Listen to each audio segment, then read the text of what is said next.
Hi, I'm here on the Giza Plateau with a new friend, Nadine Ghaffar. Nadine is the founder or director of Art to Egypt, an arts agency that works here in Cairo. And Nadine, maybe you can tell me a little bit about Art Egypt and about yourself. How did you get this project going? So this project started 4 years ago.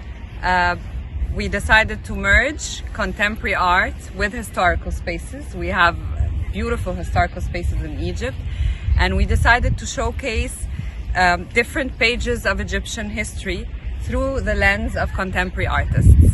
We have been doing that usually with Egyptian artists, but for this surprise for 2021, with your help, we decided to do this, open that to international artists, because this is really a gift from Egypt to humanity.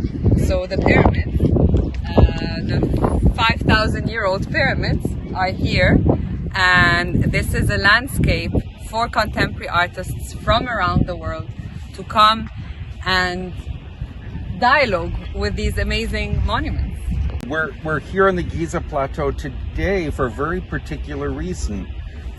Can you tell me? I mean, this is a UNESCO World Heritage Site. Exactly. And can you tell me about the collaboration you're making, you and Art to Egypt and UNESCO are making here? So actually, in 2019, we started doing a lot of community engagement projects. So we decided, and every year we engage the local community, the community that lives around those historical spaces. So in 2019, our exhibition was in historic Cairo, a 1,500-year-old street with beautiful monuments, Fatimid, Ayyubid, Osmani monuments. So we worked with young boys and girls from the community, and they were heritage guardians.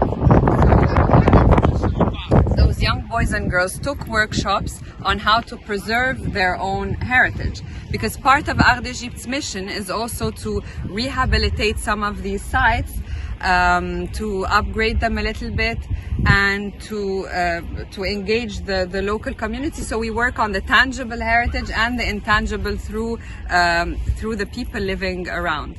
So we received the UNESCO patronage, and we received again the UNESCO patronage this year. And as you see today, we are with young boys and girls, 10 to 13 years old, from public schools in Egypt. And the whole point is for them to come and visit the pyramids, understand the historical background, and also how to preserve our heritage, how not to throw anything on the floor.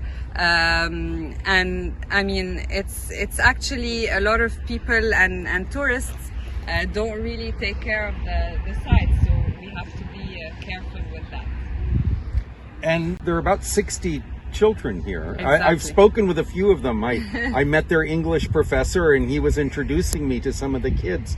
They're actually very knowledgeable Yes. about the pyramids, and it was fun hearing, though it's in Arabic, the Egyptologists speaking with them and doing, question answer. So they're quite knowledgeable kids, right? Of course, it's very important, and it's important to nourish those young minds.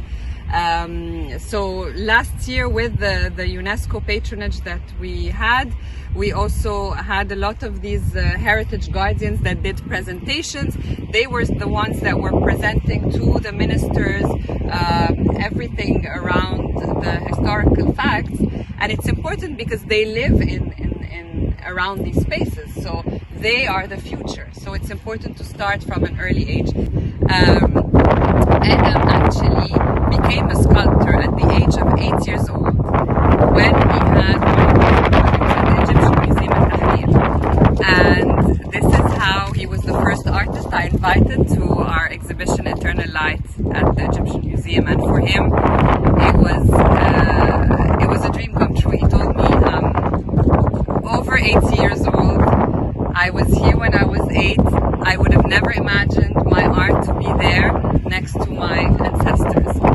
I'd like to share a little private detail. You and I have been connected through Ibrahim Ahmed, who's a Cairo-based Egyptian artist, and we've been talking by Zoom and phone and other things.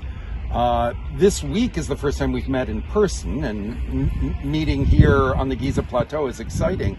But also it has very real particularity with our exhibition Forever Is Now. And maybe you can say a little something about the exhibition. We started this conversation for me, it was 5 a.m. on March 25th, when out of the blue you called and said, Simon, would you be interested in collaborating on curating an international show here on the Giza Plateau? Again, we were connected by the stars, so Ibrahim Ahmed also made a beautiful art piece for our exhibition last year, and you and I have been talking for maybe almost approximately 2 years, and we were never able to meet. And I said, okay, I'll call Simon and see if he's on board. So I call you up. I didn't even know what time it was or where you were in the world.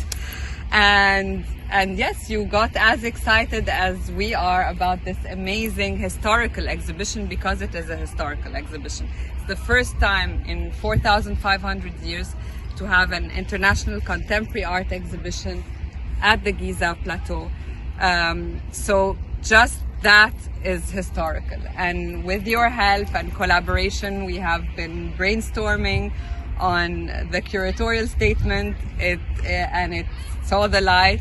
And of course, we have been sending to some of the artists, and we actually invite more prominent galleries and artists to join, and hopefully more sponsors.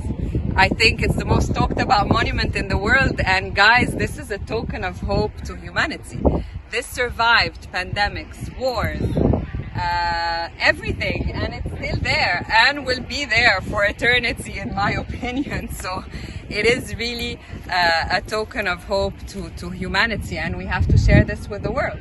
And a great stage for contemporary artists to dialogue with the past and really think about the present and where we're going into the future, I think. Exactly. Forever is now. Forever is now.